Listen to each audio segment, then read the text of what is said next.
La vie en vrai. La vie en vrai, 6h37. Et les Jeux Olympiques, bah oui, ça arrive à Paris, parce que nous sommes donc le 24. Dans un mois, nous serons plongés quasiment dans les Jeux Olympiques, avec une ouverture donc fin juillet. Quelles seront les conséquences, notamment pour les commerçants indépendants? 9% simplement estime que les JO de 2024 vont être bénéfiques. Nous sommes avec Nicolas Audifray, qui est cofondateur d'Encore Store en Île-de-France. Bonjour. Bonjour. Il y a eu une enquête qui a été menée, parce que Encore Store, c'est une plateforme, hein, c'est ça qui... dites-nous d'ailleurs, avant de voir l'enquête. Oui, absolument. On est une plateforme où on met en relation en fait les commerçants avec les marques. On a plus de 30 000 marques en Europe et plus de 100 000 commerçants qui nous utilisent régulièrement sur notre plateforme pour réaliser leurs achats. Ouais. Bon. Et alors, quel sera l'impact des JO justement pour les commerçants indépendants? Oui, alors c'est une très bonne question, et c'est vrai que tous les ans en fait on réalise l'observatoire du commerce indépendant pour essayer d'avoir le retour de ces commerçants qu'on écoute peu finalement. Et une de nos questions cette année concernait les JO, et on a été assez surpris en effet de voir qu'il n'y avait pas un enthousiasme débordant pour dire le moins, puisque seulement 10% et 20% en Île-de-France des commerçants s'attendent à ce que ça ait un effet bénéfique. Et donc quand on a creusé un petit peu, on s'est rendu compte que l'inquiétude notamment de nos commerçants en Île-de-France concernait les livraisons.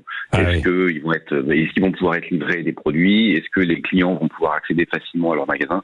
Je pense que les commerçants constatent tous les jours que la circulation est difficile dans Paris, et ça les inquiète beaucoup. Oui. Alors nous, bien sûr, Encore Store, on a énormément travaillé sur nos solutions logistiques pour faire en sorte que justement ça soit une opportunité et non pas une menace pour nos commerçants. Oui, c'est vrai, parce que beaucoup disent aujourd'hui, je ne vais plus dans le centre, dans Paris. Alors évidemment, pour les gens qui nous écoutent, qui sont en région un petit peu partout, ils se disent, quand même, à ce point-là, on n'est pas encore dans les Jeux Olympiques.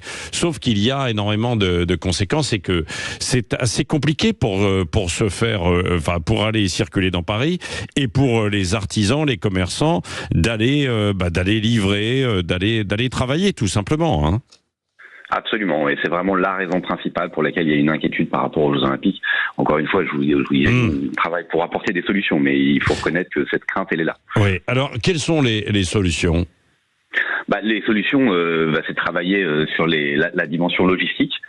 Premièrement, et donc nous on a un entrepôt proche de Paris où on s'assure qu'on va être bien capable de livrer non seulement en temps et en heure, mais je dirais très rapidement les commerçants. Ouais. Et on permet aussi, par exemple sur notre plateforme, et c'est quelque chose qui est très apprécié des commerçants cette année, de placer des petites commandes pour leur donner beaucoup de flexibilité.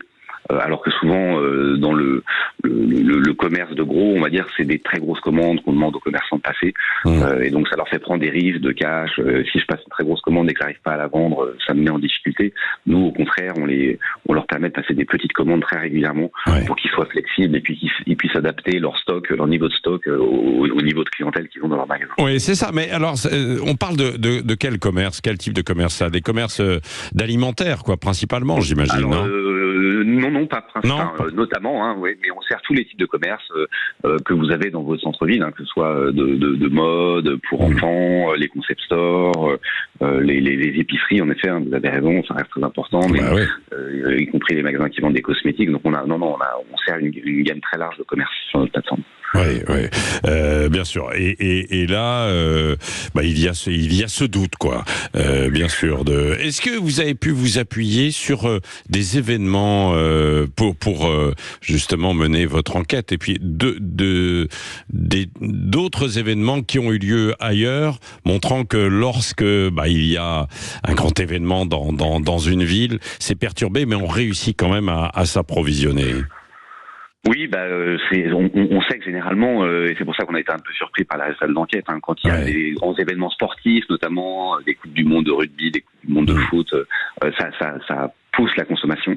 Alors vous parliez, je vous entendais tout à l'heure de la météo, hein. Ouais. Ça joue aussi, sans doute aussi beaucoup, hein, notamment pour les commerçants de centre-ville. Hein. Les gens aiment aller se promener quand il fait beau plutôt que quand il pleut. Mais oui, on constate généralement que les grands événements sportifs ont un effet bénéfique sur la consommation et donc sur les commerces, y compris indépendants. C'est vrai que la particularité des Jeux Olympiques cette année, c'est qu'ils ont lieu dans le centre-ville de Paris. Oui, c'est vrai. Enfin, généralement, les grands événements sportifs ont lieu dans des stades autour de la ville. Alors bon, il y aura aussi autour de la ville, puisqu'il y aura évidemment le Stade de France, etc. Après à Versailles, un peu même aussi en région, mais c'est vrai qu'il va y avoir énormément de perturbations en fait au niveau du cœur de ville. Et puis les commerçants n'ont pas non plus complètement le moral, parce que finalement on leur disait que il y allait avoir une fréquentation exceptionnelle, et on s'aperçoit que pour beaucoup d'hôtels c'est vide, c'est beaucoup dire, c'est caricatural de dire ça, mais que finalement il n'y a pas autant de réservations que ça, parce que certains ont tout simplement abandonné l'idée de venir à Paris, alors qu'il va y avoir ces perturbations des Jeux Olympiques, hein. Oui, alors vous avez raison, hein, c'est peut-être une des autres raisons qui les a poussés à estimer que l'impact serait pas important sur leur magasin. Encore une fois, nous on pense que ça va pas être le cas et on travaille dur pour faire en sorte qu'ils puissent en bénéficier à fond. Et après une année qui n'a pas été évidente, compenser avec un magnifique été. C'est pourquoi on travaille nous à fond. À fond. Merci beaucoup Nicolas Audifray, cofondateur. C'est moi qui vous remercie. Dans Corstore, donc cette plateforme qui travaille avec le Conseil du commerce de France. Il est 6h43 minutes.